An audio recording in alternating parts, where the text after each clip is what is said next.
कहानियां बच्चों की वृद्धि और विकास में महत्वपूर्ण भूमिका निभाती हैं। कहानियां एक बच्चे की भाषा में नए शब्दों और विचारों को पेश करने का एक शानदार तरीका है। विभिन्न तरह के कहानी बच्चों को आकार, स्थान और रंग, ऊपर और नीचे, अंदर और बाहर, संख्याओं और वस्तुओं के नामों जैसी अवधारणाओं के बारे में जानने में मदद करती हैं। कहानियां पढ़ने या सुनने से बच्चे अधिक जटिल विचारों को सरल तरीके से सीख लेते हैं। यहाँ बच्चों के लिए मज़ेदार, शैक्षणिक और कुछ खास कहानियों का संग्रह है, और हर कहानी में एक उपदेश छुपा है जो बच्चों के लिए उपयोगी है। एक छोटा लड़का था, उसका नाम था मोनू। उसे नई नई बातें सीखना बहुत अच्छा लगता था। वह सभी लोगों से तरह तरह के प्रश्न पूछता था और अपना ज्ञान बढ़ाता था।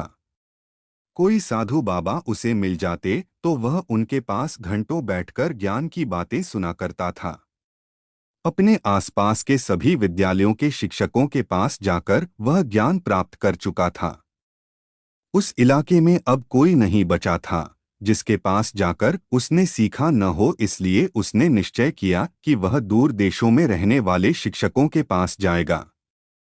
उसने विजयनगर के एक शिक्षक के विषय में बहुत सुना था। बस वह विजयनगर के लिए निकल पड़ा। लंबी यात्रा के बाद वह विजयनगर पहुंचा। वहां जाकर उसने शिक्षक को प्रणाम किया। शिक्षक ने उसे अपने पास बैठाया और पूछा कि उसने क्या क्या सीखा है। सब सुनने के बाद उन्होंने अपने एक शिष्य से कहा, मोनू के लिए पानी लेकर आओ। बोल बोलकर थक गया होगा। उनका शिष्य एक खाली गिलास और पानी से भरा लोटा रख गया। तब शिक्षक ने लोटे से गिलास में पानी डालना शुरू किया। मोनू देख रहा था। शिक्षक पानी डालते जा रहे थे। धीरे धीरे गिलास भर गया, लेकिन उन्होंने पानी डालना बंद नहीं किया।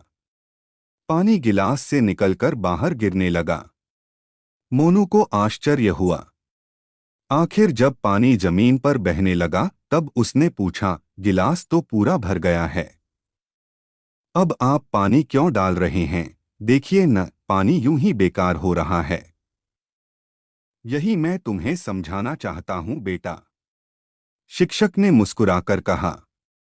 तुम इस गिलास की तरह हो और तुम्हारा ज्ञान इस पानी की तरह। तुमने पहले ही इतना सीख लिया है कि गिलास पूरा भर गया है। यदि मैं और अधिक सिखाऊंगा तो ज्ञान का दुरुपयोग होगा। इसलिए जो कुछ सीखा है उसका सही ढंग से उपयोग करो। जाओ बेटा और अपने ज्ञान को खर्च करो। उन्होंने आशु को समझाया। मोनू समझ गया और संतुष्ट होकर अपने घर लौट आया।